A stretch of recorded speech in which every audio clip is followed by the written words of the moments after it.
High, আমি নজরুল। আমি আসলে কোনো রাজনৈতিক ব্যক্তিত্বও না, আবার রাজনীতির সাথে প্রত্যক্ষ অথবা পরোক্ষ কোনোভাবে জড়িত না। আমি ভাই শিল্পী মানুষ, একটু পাগল ছাগল টাইপের। গান বাজনা করি, নিজের কিছু টুকিটাকি ব্যবসা বাণিজ্য আছে ওগুলি করি, এ নিয়ে চলতেছে। তো দেশের যে অবস্থা, সে অবস্থার প্রেক্ষিতে দু চারটা কথা না বললেই আসলে পারতেছি না, কারণ অনেক কিছু নিতে পারতেছি না এই কারণে যে কিছু লজিক দরকার। কোনো জিনিস আপনার নিতে হইলে, মানতে হইলে আপনার কিছু লজিক দরকার।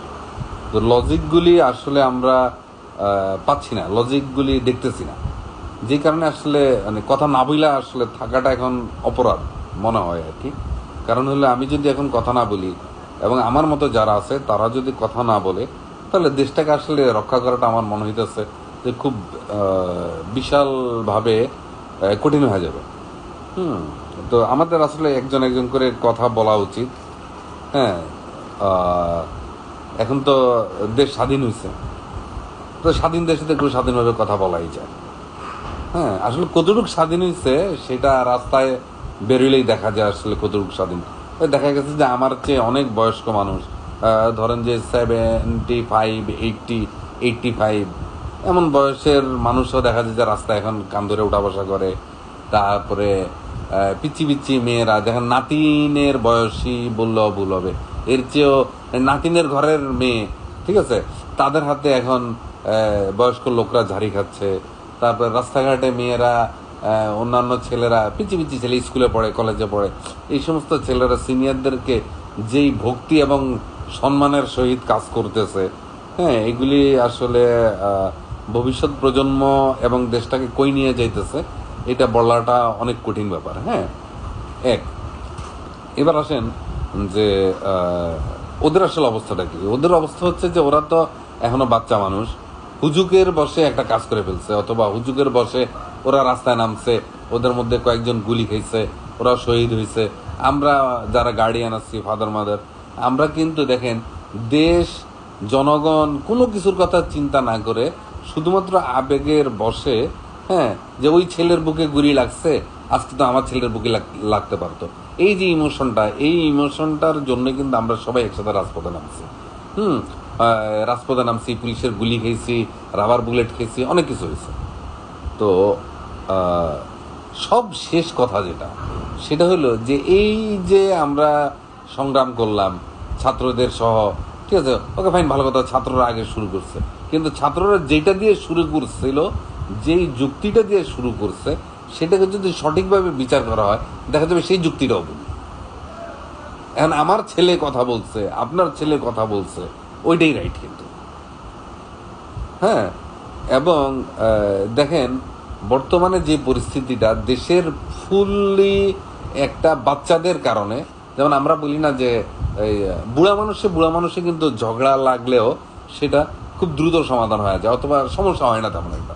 কিন্তু বাচ্চার কারণে যখন দুইটা ফ্যামিলির মধ্যে গন্ডগোল লাগে, হ্যাঁ, বাচ্চাকে ইস্যু করে যে তোর বাচ্চা আমার বাচ্চারা মারলো কেন, অথবা আমার বাচ্চা তোমার বাচ্চারা মারলো কেন, এই নিয়ে যখন গন্ডগোল হয় তখন কিন্তু সেটা কিন্তু নর্মাল অবস্থা থাকে না।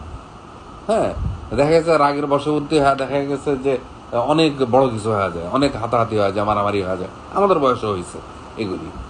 তো এখন দেশের মধ্যে ওরা যে পরিস্থিতিটা সৃষ্টি করছে, ওদের কারণে আমরা রাস্তা নামছি, সব কিছু লক আপ করছি। হ্যাঁ, দেখেন যখন আমরা নামছিলাম মাঠে, তখন কিন্তু আমরা কিন্তু প্রথমে বাচ্চাদের সাথেই ছিলাম। আমরা কিন্তু তখনও কিন্তু ওরা 6 দফা দিচ্ছে, ওইটাকে আমি মেনে নিচ্ছি, ওটা দারুণ, ঠিক আছে, ওকে ফাইন, ভালো কথা, প্রধানমন্ত্রীর মাপ চাওয়া উচিত, সাথে মন্ত্রী মিনিস্টার যারা ছিল ওদেরকে পদত্যাগ করা উচিত, এটা কোনো ডাউট নেই। কিন্তু পরের দিন হুট করেই এই ছাত্ররা কি কখনো আমাদের সাথে আলোচনা করছে যে এক দফা দাবি হাসিনারা নামাইতে হবে, দেশের সরকারের সিস্টেম ভেঙে ফেলতে হবে? বলছে? কেউ কিন্তু বলেন। দেখেন, আমরা তো আসলে ভূ রাজনীতি সম্পর্কে তেমন এটা বুঝি না। এইটা একটা গ্লোবাল রাজনীতির অংশ, এবং এই গ্লোবাল রাজনীতির কারণেই এই ছাত্ররা এইভাবে মাঠে নামছে, এবং আমরাও ছাত্রদের দিকে, আমাদের সন্তানদের দিকে তাকায় আমরাও নামছি। কিন্তু এত বড় একটা অঘটন ঘটে যাবে এটা কিন্তু বাবা মাও চিন্তা করে নাই, আমরাও চিন্তা করি নাই। কারা চিন্তা করছে?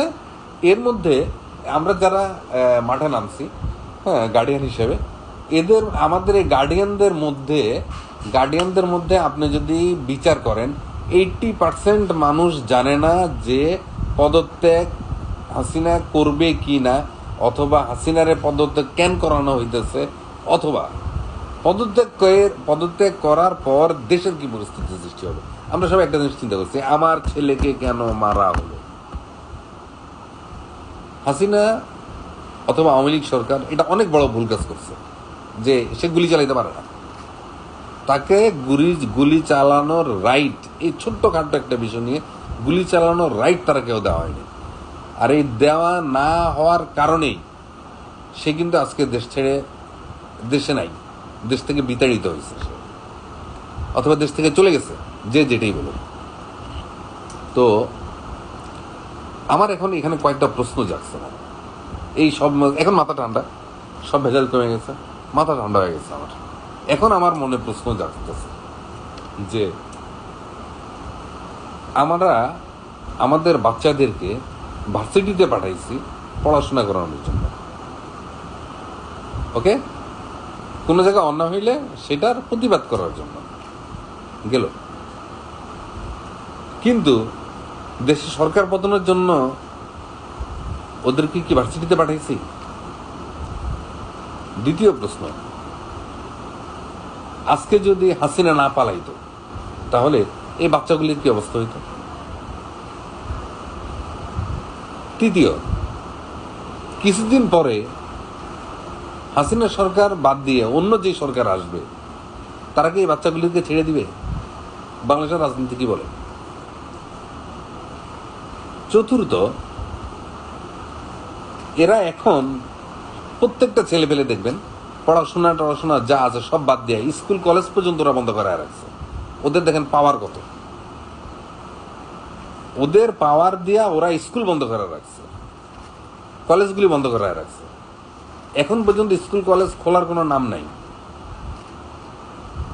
আবার কোন স্কুল কলেজ খুলছে, সেখানে গিয়া ওই প্রধান টিচার যে থাকে, হেডমাস্টার, তারে পদত্যাগ করাইতেছে। যেখানে দেখেন প্রত্যেকটা স্কুলের প্রধান শিক্ষক যে, সে চেঞ্জ হয়ে যেতেছে। প্রত্যেকটা ডিপার্টমেন্টে হেড যারা, তারা চেঞ্জ হয়ে যাচ্ছে। আমি বুঝলাম সবাই দুর্নীতিবাজ, সব দুর্নীতিবাজ।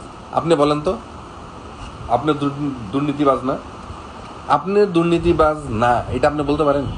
প্রত্যেকটা ক্ষেত্রে বাংলাদেশের প্রত্যেকটা মানুষ দুর্নীতি করতেছে। কারণ কি?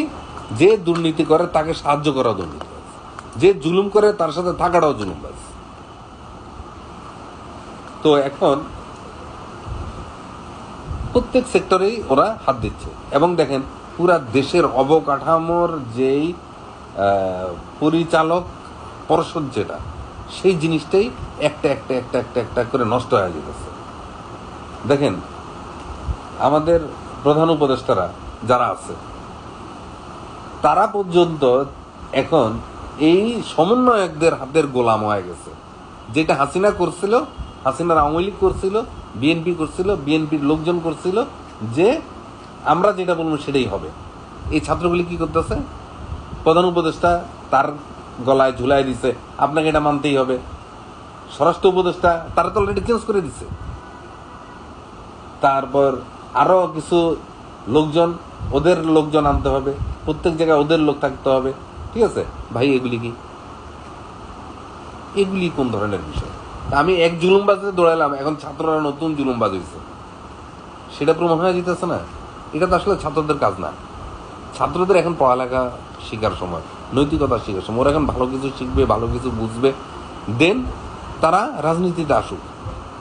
আমিও তো চাই যে ওরা রাজনীতিতে আসা দরকার, কিন্তু আনম্যাচিউর্ড অবস্থা, এগুলিতে ম্যাচিউরিটি থাকতে হবে।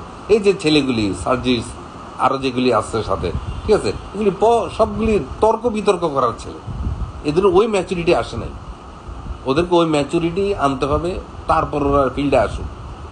কিন্তু এখন বাবা পকেট থেকে টাকা দিতেছি, তোমরা একটু পড়ালেখা করো।